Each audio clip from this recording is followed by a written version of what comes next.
Hello മക്കളെ, welcome to റാൻസ്. ഇന്ന് നമ്മൾ കോർഡിനേറ്റ് ചാപ്റ്ററിലെ ഒരു ഇമ്പോർട്ടന്റ് ക്വസ്റ്റ്യൻ ആയിട്ട് വന്നിരിക്കുന്നത് കേട്ടോ. ഓക്കെ, നമുക്ക് നേരെ ക്വസ്റ്റ്യനിലേക്ക് പോയാലോ. എന്താണ് ക്വസ്റ്റ്യൻ? ഇവിടെ റെക്ടാങ്കിൾ എന്നുണ്ട് അല്ലേ? റെക്ടാങ്കിളിന്റെ എന്ത് നിന്നിട്ടുണ്ട്? കോർഡിനേറ്റ് നിന്നിട്ടുണ്ട്. നമുക്ക് ക്വസ്റ്റ്യൻ ഒന്ന് പോയാലോ. The rectangle has side parallel to the x. Okay, റെഡിയാണ്. The coordinates of one pair of its opposite vertices are 2,1 and 7,5. അതായത് ഇതിന്റെ ഒരു പെയർ ഓപ്പോസിറ്റ് വെർട്ടിസസ് എന്താണ്?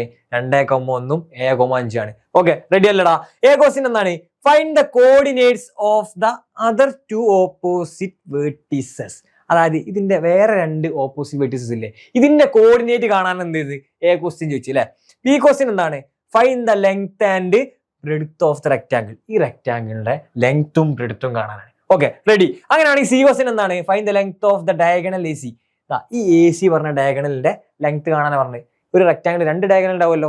ഓക്കെ, റെഡിയാണേ? അങ്ങനെയാണെങ്കിൽ നമുക്ക് മലയാളം ഒന്ന് വായിച്ചാലോ. ഓക്കെ, ഒരു ചതുരത്തിന്റെ വശങ്ങൾ അക്ഷങ്ങൾക്ക് സമാന്തരമാണ്. അത് നമുക്ക് കണ്ടാൽ തന്നെ മനസ്സിലാവും അല്ലെ. പിന്നെന്താണ്? ഒരു ജോഡി എതിർമൂലകൾ എന്താണ്? 2,1 7,5 ആണ്. ഇതാ എതിർമൂലകൾ 2,1 7,5 ആണ്. അങ്ങനെയാണെങ്കിൽ ചോദ്യം എന്താണ്?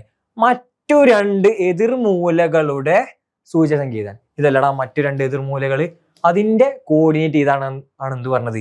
ചോദ്യം പറഞ്ഞത്. ബി ക്വസ്റ്റ്യൻ എന്താ പറഞ്ഞത്? ബി ക്വസ്റ്റ്യൻ ചതുരത്തിന്റെ നീളവും വീതിയും കണക്കാം അല്ലെ.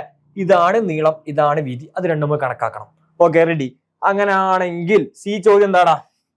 എ സി എന്ന വികരണത്തിന്റെ നീളം കാണാൻ. ഇതല്ലേ നമ്മളെ എ സി എന്ന വികരണം, അതിന്റെ നീളം കാണാൻ. ഓക്കെ, ഞാൻ ഈ റെക്ടാങ്കിൾ ഒന്നും കൂടി എടുത്ത് വരയ്ക്കുന്നുണ്ട് കേട്ടോ. വരയ്ക്കുന്നുണ്ടേ. ഇതാണ് എന്ത്? നമ്മളെ റെക്ടാങ്കിൾ. കോർഡിനേറ്റ് ഓരോന്ന് ചെയ്താലോ. എന്താടാ? എ ബി സി ഡി അല്ലെ. എന്റെ കോർഡിനേറ്റ് 2,1, ബിന്റെ കോർഡിനേറ്റ് എന്താണ്? സിന്റെ കോർഡിനേറ്റ് 7,5. ഓക്കെ, റെഡിയാണേ? കൂടെ നിൽക്കണേ. അങ്ങനെയാണെങ്കിൽ ക്വസ്റ്റ്യനിലേക്ക് നമുക്കൊന്ന് പോയാലോ. ക്വസ്റ്റ്യൻ എന്താണ്? Find the coordinate of the other two opposite vertices അല്ലെ. അതായത് മറ്റു രണ്ട് എതിർമൂലകളുടെ സൂചക സംഖ്യകൾ കാണാനാണ്. നമുക്ക് ചോദ്യത്തിൽ ഇത് രണ്ടും തന്നിട്ടുള്ളൂ അല്ലെ. ഇതിന്റെ രണ്ടിന്റെയും കോർഡിനേറ്റ് കാണാനാണ്. നോക്കിക്കോ, ഒരു പണിയില്ല, ഒരു എളുപ്പ പണി ഞാൻ പറഞ്ഞുതരാം കേട്ടോ. കൂടെ നിന്നാ മതി. ഇതിങ്ങനെ കൂടെ ഇട്ട് വെക്കുക. നോക്കിക്കോ മക്കളെ കേട്ടോ. ഇവിടെ 7 ആയല്ലേ, ഇവിടെ 7 ആയിരിക്കും. എക്സ് ഇങ്ങനെ സെയിം വയ്ക്കും, എക്സ് കുത്തനെ സെയിം വയ്ക്കും കേട്ടോ. അത് ഓർത്ത് വെച്ചാൽ മതി. വൈ എന്തായിരിക്കും? ഇങ്ങനെയും സെയിം വയ്ക്കും അല്ലേ. അപ്പോൾ ഇവിടെ എന്താണ്? 7 ആയതുകൊണ്ട് എന്താണ്? ഇവിടെ 7 ആയിരിക്കും. അങ്ങനെയാണെങ്കിൽ വൈ എന്താ പറഞ്ഞത്? ഇങ്ങനെ സെയിം എന്നല്ല പറഞ്ഞത്. അപ്പൊ ഇവിടെ എന്താ? ഇവിടെ 1 ആയതുകൊണ്ട് എന്തായിരിക്കും? ഇവിടെ 1 ആയിരിക്കും. അത്രേ ഉള്ളൂ. അങ്ങനെയാണെങ്കിൽ ഇവിടുത്തെ ഒന്ന് മക്കൾ പറയും എന്താ? എക്സ് എന്താ പറഞ്ഞത്? എക്സ് കുത്തനെ സെയിം ആയിരിക്കും അല്ലെ. അപ്പൊ ഇവിടെ 2 ആയതുകൊണ്ട് ഇവിടെ 2 ആയിരിക്കും. വൈ എന്താണ്? വിലങ്ങനാണ് സെയിം. അപ്പൊ ഇവിടെ 5 ആയതുകൊണ്ട് എന്താണ്? ഇവിടെ 5 ആയിരിക്കും. പരിപാടി കഴിഞ്ഞ് 2 മാർക്ക് അടവണി. ഓക്കെ, റെഡി അല്ലേ? അങ്ങനെയാണെങ്കിൽ ബി ക്വസ്റ്റ്യൻ എന്താണ് പറയുന്നത്? എന്താ? Find the length and breadth of the rectangle അല്ലെ. ഈ ചതുരത്തിന്റെ നീളവും വീതിയും കാണാനാ പറഞ്ഞു അല്ലെ. അങ്ങനെയാണെങ്കിൽ മക്കളെ നോക്കേ, ഇതല്ലടാ നീളം, ഇതല്ല നീളം, ഇതാണ് വീതി കേട്ടോ. ഇത് നിങ്ങൾ ഡിസ്റ്റൻസ് ഫോമിലൊന്നും കാണാൻ പോണ്ട. ഒരു എളുപ്പ പണി ഞാൻ പറഞ്ഞത്. കൊണ്ട് നോക്ക്, ഇവിടെ നിന്ന് ഇങ്ങോട്ട് എന്താ മാറ്റം വരുന്നത്? ഇവിടെ വൈ സെയിം അല്ലേ? നോക്ക്, വൈ സെയിം അല്ലേടാ. ഇവിടെ വൈ സെയിം അല്ലേ? നോക്ക്, വൈ രണ്ടും സെയിം അല്ലേ? ഓക്കെ, എക്സിലാണ് മാറ്റം അല്ലേ. എക്സ് എത്ര കൂടിയത്? 2 7ലേക്കായി. എത്ര കൂടിയത്? A-2 5 കൂടി. അപ്പൊ ഇതിന്റെ നീളം എന്തായിരിക്കും? ലെങ്ത് എന്താണ്? ലെങ്ത് നീളം 5 അല്ലെ. അതേപോലെ വീതി എനിക്ക് കാണാലോ. വീതി നോക്ക്. ഇതാ ഇവിടെ നിന്ന് ഇങ്ങോട്ടല്ലടാ, ഇതല്ലേ വീതി അല്ലെ. ഇവിടെ എന്താ? എക്സ് സെയിം ആണ്. അപ്പൊ വൈ എത്ര കൂടി നോക്കിയാൽ മതി. വൈ എത്ര കൂടി? 1 5 ആയി. 1 5 എന്ന് പറഞ്ഞാൽ എത്രയാണ്? എത്ര കൂടിയത്? 1 5 പറഞ്ഞാൽ 5 - 1 4 കൂടിയത്. ഇതിന്റെ നീളം എത്രയാണ്? 4. അത്രേ ഉള്ളൂ. ബി ക്വസ്റ്റ്യന്റെ ആൻസർ എന്താണ്? ലെങ്ത് എന്താണ്? ലെങ്ത് എന്ന് പറഞ്ഞാല് 5 യൂണിറ്റ് അല്ലെ. യൂണിറ്റ് എഴുതിക്കോ. ബ്രെഡ്ത്ത് എന്താ? ബ്രെഡ്ത്ത് എത്രയാണ്? 4 യൂണിറ്റ്. ഓക്കെ, റെഡി അല്ലടാ? സെറ്റ് അല്ലടാ? റെഡി. ബി ക്വസ്റ്റ്യൻ കഴിഞ്ഞാൽ നിങ്ങൾ എന്താണ്? ഏതെങ്കിലും ഒന്ന് സെയിം ആണെങ്കിൽ മറ്റേത് എത്ര കൂടിയെന്ന് നോക്കിയാൽ മതി. വെറുതെ ഡിസ്റ്റൻസ് ഫോമിൽ വെച്ചിട്ട് ടൈം കളയണ്ട. 2 മാർക്ക് അടവാണ്. റെഡി. അങ്ങനെയാണെങ്കിൽ സി ക്വസ്റ്റ്യൻ എന്താ?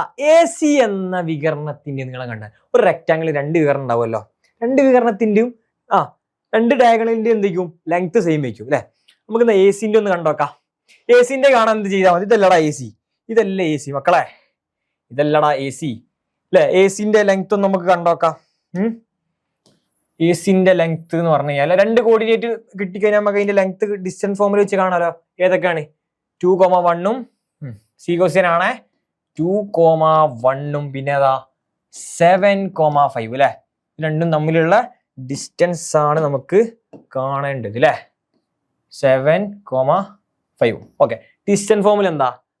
d is equal to root of എന്താണ് x2 minus x1 whole square plus y2 minus y1 whole square അല്ലെ.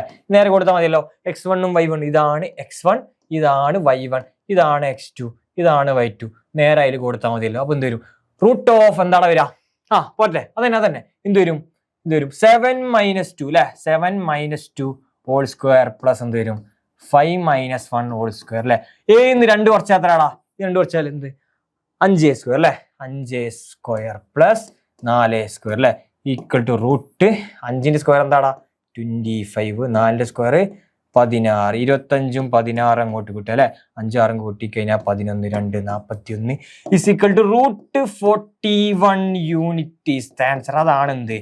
എ സി എന്ന പറഞ്ഞ ഡയഗണിന്റെ നീളം ഇത്രയേ ഉള്ളൂ. ഓക്കെ, റെഡി അല്ലടാ? എന്നാൽ എന്ത് ചെയ്യാം, നമുക്ക് അടുത്ത വീഡിയോയിൽ ഇതേപോലെ ഒരു അടിപൊളി വീഡിയോ ആയിട്ട് കാണാം. Okay, by.